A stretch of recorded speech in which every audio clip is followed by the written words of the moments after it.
अस्सलाम वालेकुम। बच्चा पार्टी, क्या हाल चाल है? सब ठीक ठाक है।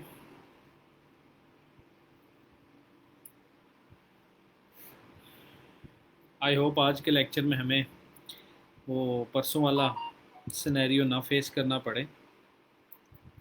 कोई कनेक्टिविटी का इशू हो गया था जिसकी वजह से आई हैड टू डिसकनेक्ट। वालेकुम अस्सलाम जी, मैं अल्लाह का करम बिल्कुल ठीक ठाक हूँ। आप सब लोग ठीक है?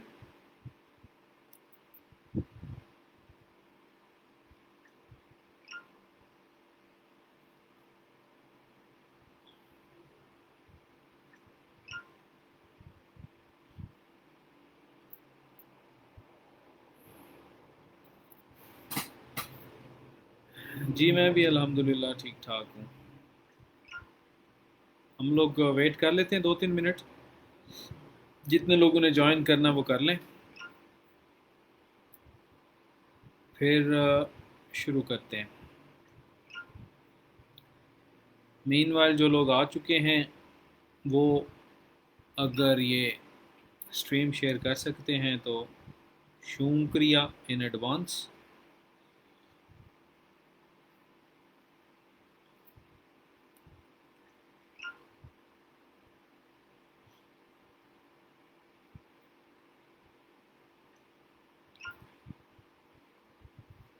आज का लेक्चर लेने के बाद मैं आप लोगों को एक एक टास्क दूंगा। उस टास्क के ऊपर हम लोग व्हाट्सएप ग्रुप में डिस्कशन करेंगे। वो टास्क इसी टॉपिक से रिलेटेड होगा, ethnic issues and national integration के हवाले से।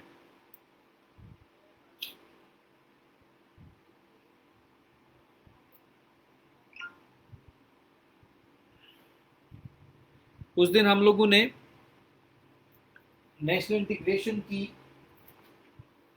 कुछ बेसिक्स देख ली थी। हमने ये देखा था कि पोस्ट कॉलोनियल सोसाइटीज़ में क्या इश्यूज आए जिसकी वजह से नेशनल इंटीग्रेशन को अचीव करने में प्रॉब्लम फेस करनी पड़ी। फिर हमने नेशनल इंटीग्रेशन की मीनिंग और उसको इंट्रोडक्शन देखा। फिर हमने देखा कि डेवलपिंग स्टेट्स, सॉरी जो डेवलप्ड स्टेट्स होती हैं वो क्या काम करती हैं कि एक नेशनल कोहेजन क्रिएट होती है, लोग अपनी नेशनल आइडेंटिटी में फ़ख्र महसूस करते हैं। उसमें बेसिकली हमने ये डिस्कस किया था कि जो डेवलप्ड कंट्रीज़ हैं उनका जो इकोनॉमिक, पॉलिटिकल, सोशल सिस्टम है वो एक मेल्टिंग पॉट के तौर पर एक्ट करता है। उसके अंदर तमाम आइडेंटिटीज़ उसके अंदर मर्ज हो जाती हैं और वो मेल्टिंग पॉट तमाम आइडेंटिटीज़ को एक ही तरीके से डील करता है। मतलब उनका जो सोशल सिस्टम होगा, उनका जो पॉलिटिकल सिस्टम है, उनका जो इकोनॉमिक सिस्टम है, हर लिहाज से तमाम जो है ना आपकी एथनिसिटीज़, उनको वो इक्वली डील करता है। अब उस इक्वली डील करने की वजह से रिजल्ट क्या निकलता है कि तमाम लोग उस सोसाइटी का एज अ होल मेंबर बनना पसंद करते हैं। वो तमाम लोग अपने आप को उस स्टेट का बंदा शो करने में ज़्यादा फ़ख्र महसूस करते हैं, बजाय इसके कि वो अपनी सेपरेट आइडेंटिटी रखें। हाँ, वो सेपरेट ग्रुप्स के अपने अपने एथनिक ग्रुप्स के साथ वो अटैच्ड होते ज़रूर हैं, लेकिन वो उसकी उन ग्रुप्स की वजह से अपनी नेशनल आइडेंटिटी को कंप्रोमाइज़ नहीं करते, ना ही उसके ऊपर कोई इस तरह का इशू होता है। अब ये तीन चीज़ें तो हमने उस दिन देख ली थी। अब 8:05 हो गए, जिन जिन लोगों ने आना था वो आ चुके हैं। अब हम आगे देखते हैं। आगे ये है कि जो डेवलपिंग नेशंस हैं वहां पे प्रॉब्लम क्या है कि वहां पे नेशनल आइडेंटिटी को प्रेफर नहीं किया जाता। वहां पे प्रॉब्लम क्या है कि वहां पे नेशनल इंटीग्रेशन अचीव करना is considered to be hell of a task. क्या वजह क्या है, बेसिक रीजन क्या है? बेसिकली डेवलप्ड नेशंस के से हटकर, स्टेबल डेमोक्रेसी से हटकर, جو لیس ڈیولپ کنٹریز ہیں یا انسٹیبل ڈیموکریسیز ہیں ڈیولپنگ ورلڈس کی، وہاں پہ نیشنل انٹیگریشن اور ایتھنک آئیڈینٹی ایک دوسرے کے ساتھ متضاد سمجھی جاتی ہے. یہاں پہ یہ سمجھا جاتا ہے کہ آپ کی association and loyalty with a ethnic group will always pose a threat to national integration. مطلب if you are sincere, if you are loyal to your ethnicity, your ethnic group, تو basically you're preferring that ethnic group over your nationality. یہاں پہ یہ تصور کیا جاتا ہے، ایک مائنڈ سیٹ اس طرح کا ہے. اسی وجہ سے جو پوسٹ کولونیل سوسائٹیز ہیں وہی موسٹلی ڈیولپنگ نیشنز ہیں، جیسے ساؤتھ ایشیا کی ہمارے یہ تمام ممالک ہیں، افریقن کنٹریز ہیں. یہاں پہ بہت سے سویر ایتھنک کانفلکٹس ہمیں دیکھنے کو ملتے ہیں. پاکستان میں اس لیول پہ تو نہیں ہے، لیکن آپ انڈیا میں دیکھ سکتے ہیں، ہندو مسلم فسادات بھی ہوتے ہیں. آپ روانڈا میں دیکھ سکتے ہیں، آپ افریقن کنٹریز میں بہت زیادہ آپ کو یہ کامن نظر آئے گا. یہاں پہ ان سوسائٹیز میں ہم لوگ ریس کے اوپر، کلچر کے اوپر، لینگویج کے اوپر، ریلیجن کے اوپر بٹے ہوئے ہیں، ڈیوائیڈڈ ہیں. تو بیسیکلی پھر ہوتا کیا ہے، پرابلم کیا ہے، جو انیٹ پرابلم ہے نا ان سوسائٹیز کی، ان سٹیٹس کی، وہ ہے انٹرنل اسٹرینتھ نہیں ہے. ایتھنیسٹی کی بیس پہ ہم پولرائزڈ ہیں، ایک دوسرے سے دور دور ہیں.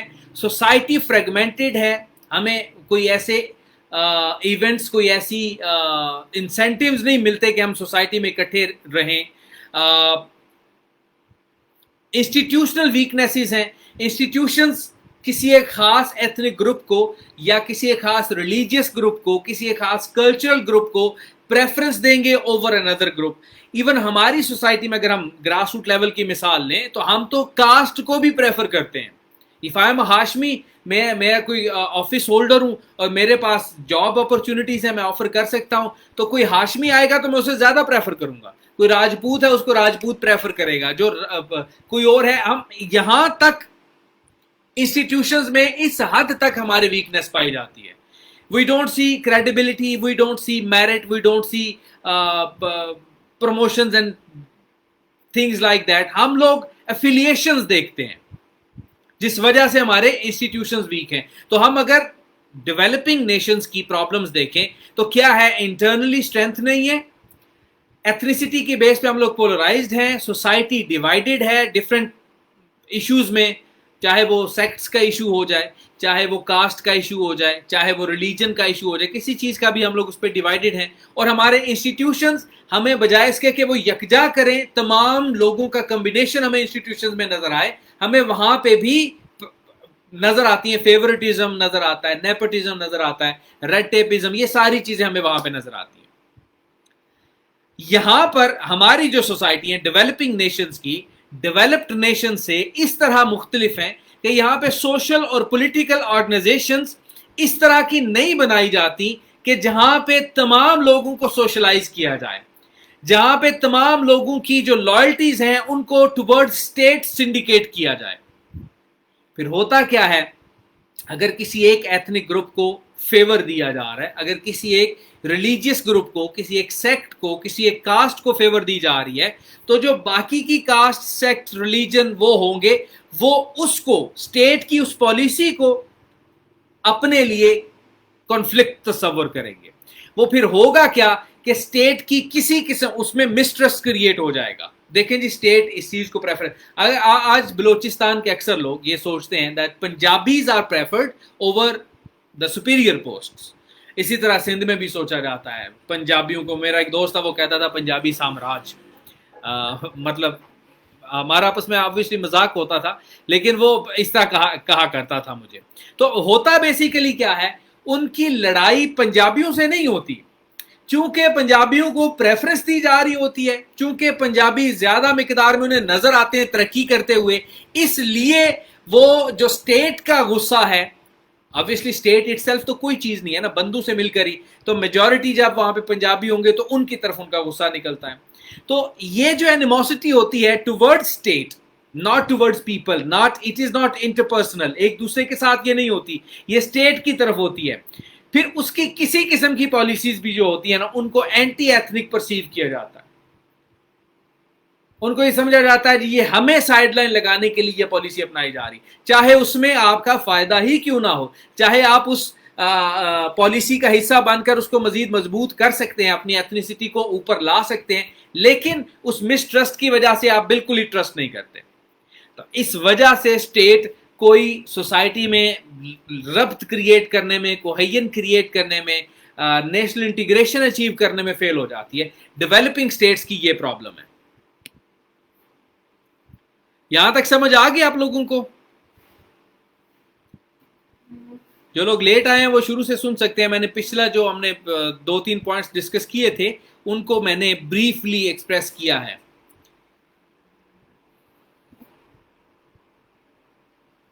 यहां तक समझ आ गई? एक मैसेज कर दीजिए प्लीज, सॉरी कमेंट कर दीजिए। ठीक हो गया। और जितने लोग आए हुए हैं आप स्ट्रीम शेयर कर दीजिए प्लीज, शुक्रिया होगा आपका। आउट ऑफ 69 पीपल जस्ट 2 लोगों ने कहा जी समझ आ गई है, बाकी नेपाल के जंगलों में फोत हो गए हैं।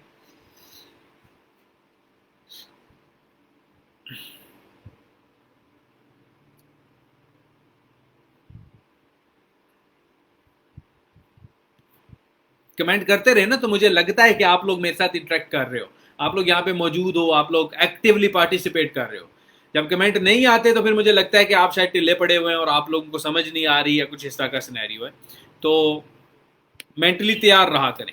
अच्छा, जब नेशनल इंटीग्रेशन अचीव नहीं होता, हम ये पाकिस्तान के पर्सपेक्टिव में स्पेसिफिकली नहीं पढ़ रहे, हम लोग जनरली पढ़ रहे हैं।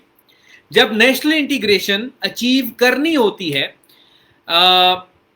आप कल्चरल फ्रेगमेंटेशन को जब रोकना चाह रहे होते हैं, जब आप सेंट्रीफ्यूगल टेंडेंसीज, सेंट्रीफ्यूज वो एक लेबोरेटरी पे अगर आप जाए ना तो वहां पे एक मशीन होती है, उसमें, या ये मैं आपको सेंट्रीफ्यूज की मिसाल देता हूं, मेरा हेडफोन ना टूट जाए। ये मैं इसको पकड़ के घुमा रहा हूं, इस वायर को, ठीक है। इसको अगर मैं किसी मुकाम पर भी छोड़ूंगा ना तो ये सेंटर से दूर चली जाएगी, इधर चली गई, ठीक है। अभी मेरे मुंह पे भी लग सकती थी, ये सेंटर से दूर चलेगी। अब इसके अंदर ये सेंट्रीफ्यूजल फोर्स है, यानी कि सेंटर से दूर जाने की ताकत। आम अल्फाज में अगर हम समझाने की कोशिश करें, इंजीनियरिंग की टर्म से हटकर अगर हम बात करें, तो ये जो सेंटर, जब तक सेंटर के साथ अटैच्ड है तब तक ठीक है, जैसे ही सेंटर छोड़ेगा, ढीला पड़ेगा, ये सेंटर से दूर चली जाएंगी। इन टेंडेंसीज को अवॉइड करने के लिए, कल्चर्स को टूटने से बचाने के लिए, जो पॉलीएथनिक स्टेट्स होती हैं वो 3 किस्म की पॉलिसीज अपनाती हैं, और ये 3 किस्म की पॉलिसीज ही उन स्टेट्स की नेशनल इंटीग्रेशन को डिफाइन करेंगी कि वो अचीव कर रहे हैं या नहीं कर रहे। अब सबसे पहली पॉलिसी है एसिमिलेशन पॉलिसी। एसिमिलेशन पॉलिसी क्या होती है? ये सोशल इंटीग्रेशन के ऊपर ये मॉडल बेस कर रहा होता है। कोशिश की जाती है कि जो डिस्टिंक्टिव कल्चर्स हैं उनको एक नेशनल कल्चर प्रोवाइड किया जाए through the policy of assimilation. इस काम के लिए आप क्या करते हो? आप कॉमन लैंग्वेज इंट्रोड्यूस करवाते हो, आप कॉमन रिलीजन इंट्रोड्यूस करवाओगे, आप कल्चरल नॉर्म्स कॉमन इंट्रोड्यूस करवाओगे, कॉमन फेस्टिवल्स इंट्रोड्यूस करवा दोगे, कॉमन सिंबल्स, कॉमन वैल्यूज, इस तरह की चीजें जो सारे लोग अडॉप्ट करें in order to create assimilation. अब होता क्या है, अगर तो ये सोशलाइजेशन के प्रोसेस के थ्रू एसिमिलेशन की जाए, लोगों को प्यार मोहब्बत से समझाया जाए, लोगों को अट्रैक्ट किया जाए स्टेट पॉलिसीज की तरफ, तो उसमें क्या होता है सोशलाइजेशन के थ्रू, यानी कि आप अगले की मर्जी के मुताबिक देख रहे हो, तो वो जो इंडिविजुअल्स होते हैं वो अपने सोशल एट्रीब्यूट्स, जो उनके एथनिक एट्रीब्यूट्स होते हैं, उनको रिलिंग्विश कर देते हैं, और डोमिनेंट ग्रुप को, जिसने एसिमिलेशन पॉलिसी इंट्रोड्यूस करवाई होती है, उसको अडॉप्ट करना शुरू कर देते हैं। लेकिन ये सिर्फ तभी होता है जब आप सोशलाइजेशन के थ्रू ये काम करते हो। जब आप इंपोज करते हो तब ये रिपल्सिव होता है। एसिमिलेशन पॉलिसी, जहां तक एलीट्स है ना, आपकी स्टेट के जो एलीट्स हैं, जिनकी इंटरेस्ट्स होती हैं, जिनकी वेस्टेड इंटरेस्ट होती हैं, उन तक तो ये बड़ी एल्योरिंग है, उनके लिए बड़ी अट्रैक्टिव है, उनके लिए बड़ी अच्छी पॉलिसी है। लेकिन जो छोटे लेवल पे एथनिसिटीज हैं उनके लिए शायद ये उतनी अट्रैक्टिव नहीं होती। फिर वो क्या होता है, कुछ एथनिसिटीज विलिंगली एसिमिलेट हो जाती हैं डोमिनेंट कल्चर के अंदर, लेकिन जब स्टेट बाय फोर्स इम्पोज करने की कोशिश करती है, तो कुछ एथनिक ग्रुप्स ऐसे भी होते हैं जो रिबेल कर जाते हैं, जो अथॉरिटीज के अगेंस्ट चले जाते हैं। अगर हम इसकी मिसाल लें तो हमें पाकिस्तान की डिसमेंबरमेंट नजर आती है 1971 में। हुआ क्या, एक national language out of many other factors, एक फैक्टर ये था, एक नेशनल लैंग्वेज इंट्रोड्यूस करवाई गई और वो इंपोज की गई तमाम एथनिक ग्रुप्स के ऊपर, जिसको के जो थे ना बंगालीज, चूंकि वो उर्दू उनको आती नहीं थी, उनकी वहां पे मेजॉरिटी बल्कि माइनॉरिटी भी नहीं बोलती थी, उधर बोली ही बंगाली जाती थी, तो अगर दो लैंग्वेज इंट्रोड्यूस करवा दी जाती तो कोई फर्क नहीं पड़ना था, लेकिन उनके ऊपर इंपोज की गई तो उन्होंने इसको चैलेंज किया और वहां पे बहुत सारी प्रोटेस्ट हुई। और बहुत सारी अदर रीजंस में जो ईस्ट पाकिस्तान के डिसमेंबरमेंट की रीजंस हैं, उनमें से एक रीजन ये भी है कि हमने फोर्सफुली एसिमिलेट करने की कोशिश की, जिसकी वजह से बेड़ा गर्क हो गया। ये एसिमिलेशन पॉलिसी। इसके बाद है एक्सक्लूजनरी पॉलिसी। एक्सक्लूजनरी पॉलिसी में क्या करते हो, आप बेसिकली एथनिक माइनॉरिटीज जो होती हैं उनके साथ you minimise your contacts. State अपना कॉन्टैक्ट एथनिसिटीज के साथ मिनिमाइज कर देती है, स्टेट उनको मेजॉरिटी के हत्थों जलील होने पे छोड़ देती है। ये एक मॉडल है डिफरेंशियलिस्ट मॉडल। उसमें क्या कहते हैं, वहां पे कॉन्फ्लिक्ट्स को इस तरह मैनेज किया जाता है, एथनिक माइनॉरिटीज को एलिमिनेट करके, जो छोटे छोटे ग्रुप्स होंगे उनको एलिमिनेट कर दो या उनको डिस्पर्स कर दो। उनको एक जगह पे 5,000 एक ही एथनिसिटी के बंदे रह रहे हैं, उन 5,000 बंदों को 50 डिफरेंट लोकेशंस पे आप सेटल डाउन करवा दो, उनकी वो एथनिक आइडेंटिटी 2, 3, 4, 6 जनरेशन में गायब हो जाएगी। ये एक्सक्लूजनरी पॉलिसी है, स्टेट माइनॉरिटी से अपना हाथ उठा लेती है। पाकिस्तान में जो कादियानी है, नॉन मुस्लिम्स, उनके साथ एक्सक्लूजनरी पॉलिसी है। इंडिया में मुसलमानों के साथ अब आप जो मोस्ट रिसेंटली देख रहे हो, that is exclusionary policy. Israel में पैलेस्टीनियंस के साथ दैट इज एक्सक्लूजनरी पॉलिसी। इसी तरह अगर आप वो 1994 की हिस्ट्री में चले जाएं, रवांडा में एक फिजिकल जेनोसाइड हुआ था, वहां पे सेग्रीगेशन, डिफरेंशिएशन और इम्बैलेंस क्रिएट किया गया था। 1990 से लेकर 1994 तक तकरीबन 8 लाख लोग मर गए वहां पे। वो थी क्या बेसिकली कि आपस में लड़ते हैं, बस लड़ने दो, माइनॉरिटीज की सपोर्ट करने ना जाओ। स्टेट वहां पे अपनी पॉलिसीज को पीछे कर लेती है, स्टेट अपनी प्रोटेक्शन उठा लेती है, जिससे आप माइनॉरिटीज को खत्म कर देते हो। अब एक अफ्रीकन अमेरिकन एक जो था चल रहा, यूएसए की segregation policy America African American के अगेंस्ट जो थी, नीग्रोज के अगेंस्ट, वो काफी अरसा तक चलती रही। बहुत आज भी, कुछ अर्सा पहले आपने वो देखा होगा, वहां पे एक वो अभी भी फेसबुक के ऊपर पेज बना हुआ है, पुलिस द पुलिस। पुलिस को भी पोलिसिंग की जरूरत है। उसमें वो अक्सर दिखाते हैं कि वो किस तरह जो ये जो ब्लैक्स एंड नीग्रोज हैं उनके साथ वो किस तरह डील करते हैं। एक ही सेम एक्ट ऑफ लॉलेसनेस और वैसा ही एक्ट अगर किसी वाइट ने कमिट किया तो उसको वो कैसे डील कर रहे हैं। तो ये बेसिकली क्या है, ये एक्सक्लूजनरी पॉलिसी की मिसालें हैं।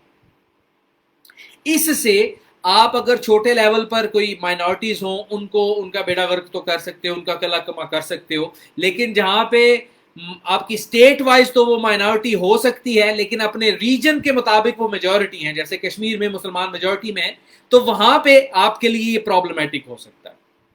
ये एक्सक्लूजनरी पॉलिसी है। ये अभी जब ट्रंप आया था, उसने जो नई पॉलिसीज इंट्रोड्यूस करवाई थी, मुसलमानों को कुछ ममालिक पे पाबंदी लगा दी, फिर हम वॉल बनाएंगे टुवर्ड्स मैक्सिको, ये सारी क्या थी, एक्सक्लूजनरी पॉलिसी की मिसालें हैं। ये भी अपनाई जाती है नेशनल इंटीग्रेशन अचीव करने के लिए, और ये भी क्या है, इसके भी बहुत सारे नेगेटिव रिपरकशंस हैं। पॉजिटिविटी इसमें कम है, नेगेटिविटी ज्यादा है। ये दो पॉलिसीज आपको समझ आ गई तो मुझे बता दें प्लीज, मैं अम्मी का मैसेज सुन लूं।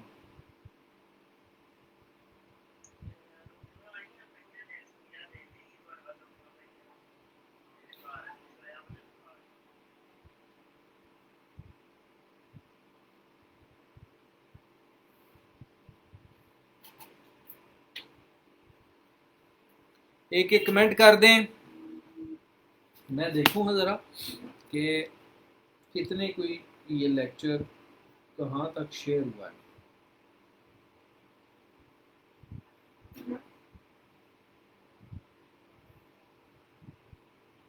ہیں تو آپ لوگ بے فیض ہی, کبھی ایسا نہیں ہو سکتا کہ 70 لوگ دیکھ رہے ہوں اور 70 سے زیادہ شیئرنگ ہو رہی ہو, اس کی تو مجھے امید نہیں ہے. دیکھا ویسے ہی ہے 20 شیئرز.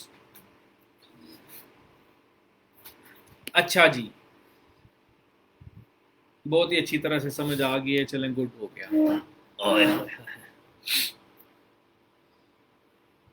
آگے چلتے ہیں. اب آتی ہے پلورلسٹ policy.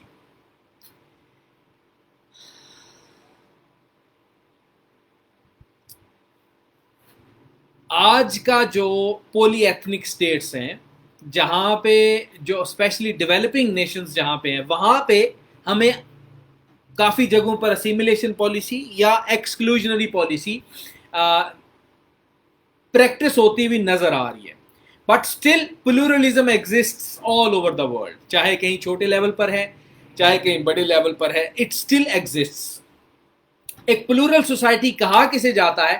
a social order consisting of institutionally segmented cultural groups, institutionally segmented, institutions کی بیس پر وہ segmented ہوتے ہیں, living side by side yet without mingling in one unit.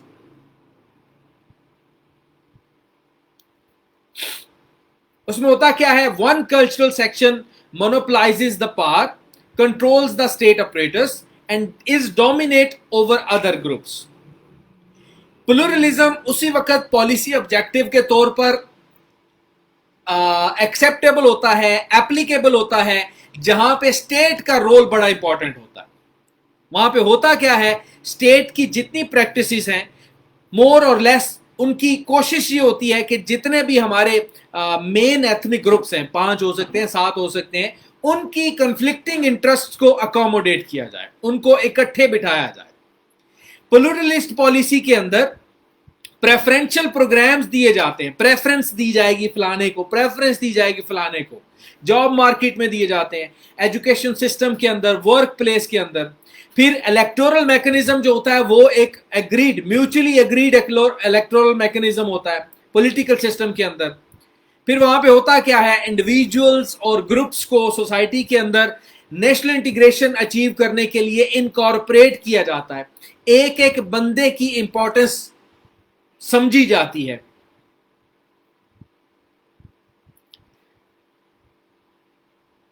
جو ملٹی ایتھنک کلچرز ہیں نا, ملٹی کلچرل سوسائٹیز جو ہیں, وہ اسی پلورلسٹ پالیسی کو اپناتے ہوئے مزید بیچ میں چیزیں ایڈ اپ کر کے کوشش کرتے ہیں کہ اس فارم کو ہم لوگ اپنائیں. اسی کی جو ایڈوانس فارم ہے اس کو کنسوسیشنلزم کہتے ہیں, کنسوسیشنل اپروچ اس کو بولتے ہیں. ایک میں یہاں پہ ایک نام لکھتا ہوں, LIJPHART, لچ فارٹ یا لفارٹ اس کو پرونونس کیا جاتا ہے. اس نے 1977 میں ایک یہ ماڈل دیا تھا, اور اس نے اس میں کہا کیا تھا؟ اس نے کہا تھا کہ 4 فیچرز, میجر فیچرز ہوں گے اس طرح کی اپروچ میں کسی بھی گورنمنٹ کو میجر ایتھنک گروپس کو انٹیگریٹ کرنے کے لیے. کیا؟ گورنمنٹ بائی گرینڈ کولیشن, کسی ایک ایتھنک گروپ کی گورنمنٹ نہیں ہوگی, کولیشن کے ساتھ گورنمنٹ بنے گی. میوچل ویٹو اور کنکرنٹ میجورٹی رول, سب کے پاس ویٹو کے اختیار ہوں گے یا کنکرنٹ میجورٹی کے رول کے اکارڈنگلی آپ لاز پاس کرو گے. پھر ڈیسیژن میکنگ باڈیز جو ہیں, جہاں پہ آپ کی ملٹری آ گئی, جہاں پہ آپ کی بیوروکریسی آ گئی, جہاں پہ آپ کی جوڈیشری آ گئی, جہاں پہ آپ کا ایگزیکٹو آ گیا, یہ ڈیسیژن میکنگ باڈیز ہیں. یہاں پہ ریکروٹمنٹ جو ہوگی اس میں پروپورشنلٹی دی جائے گی, تمام ایتھنیسٹیز کو اس میں انکارپوریٹ کیا جائے گا. پبلک سروسز میں پروپورشنلٹی رکھی جائے گی, پبلک فنڈز کی ایلوکیشن میں پروپورشنلٹی رکھی جائے گی. 3 فیچر. اور چوتھا فیچر کیا تھا؟ High degree of autonomy for each segment to run its own internal affairs, کہ ان کے اپنے ذاتی معاملات کو ڈیل کرنے کے لیے ہائی لیول آف آٹونومی ان کو دے دیا جائے, اپنی مرضی سے جو دل کرتا ہے کرو. آج تک the most advanced form of Achieving national integration is this consociational approach within the ambit of pluralist policy. ये नेशनल इंटीग्रेशन हमने डिस्कस कर लिया, अचीव कैसे की जाती है और उसके लिए मेथोडोलॉजीज कौन सी अपनाई जाती हैं वो हमने डिस्कस कर ली. अब आप लोगों को मैं टास्क देने लगा हूं.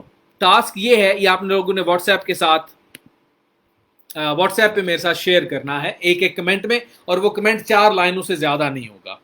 टास्क आपका ये है, मैं यहां पे लिख रहा हूं.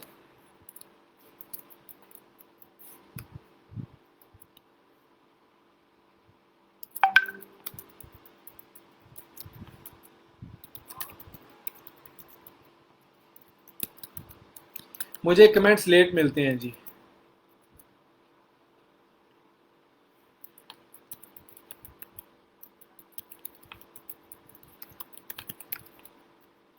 सिर्फ इस पे मुझे 4 आर्गुमेंट्स चाहिए, 4 पॉइंट्स, और वो अपने व्हाट्सएप पे शेयर करने हैं. एक एक लाइन के 4 पॉइंट्स बस. Which policy to be adopted in Pakistan to achieve national integration? इसको मैं पिन करने लगा हूं.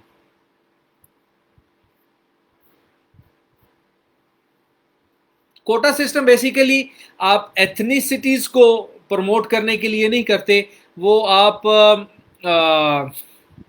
जो फेडरेटिंग यूनिट्स होती हैं उनको प्रमोट करने के लिए करते हो. उसमें आपका टारगेट एथनिक ग्रुप्स नहीं होते.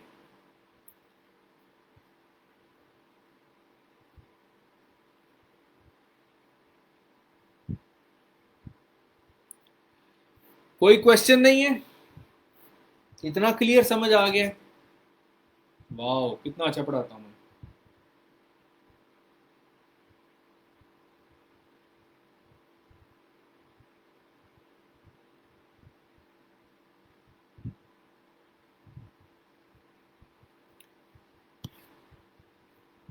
मुझे कमेंट्स आ नहीं रहे, या आप लोग कमेंट कर नहीं रहे, क्या चक्कर है?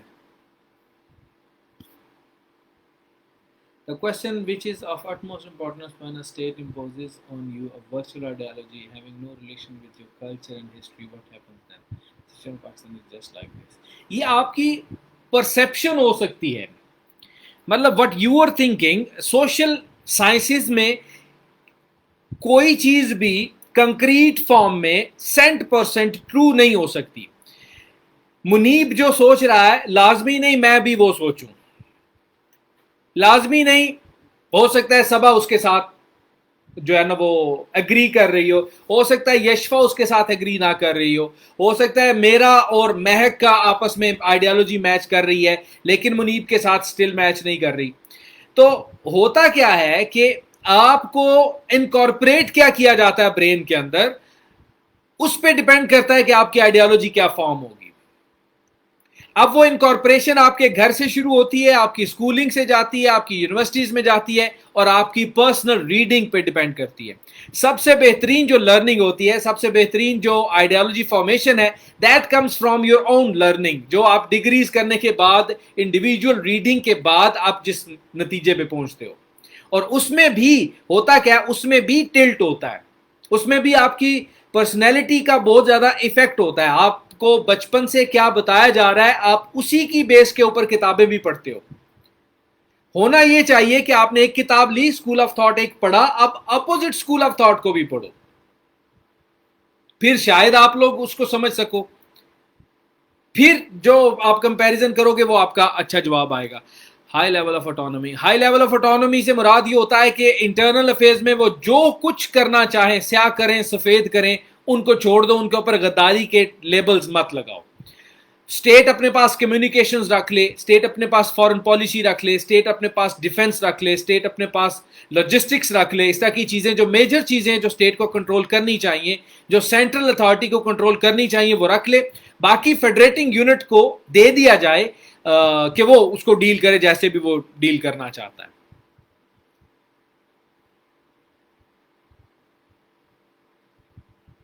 रिप्लाई ग्रुप में करना है जी. म्यांमार में बिल्कुल एक्सक्लूजनरी पॉलिसी हो रही है.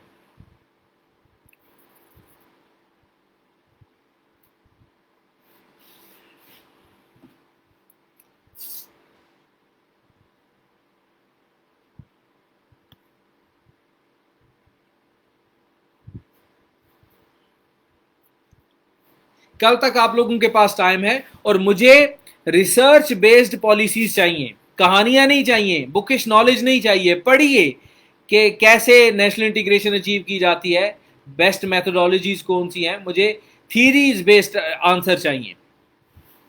लर्निंग होती तब है जब आप कुछ रिसर्च करके लिखते हो।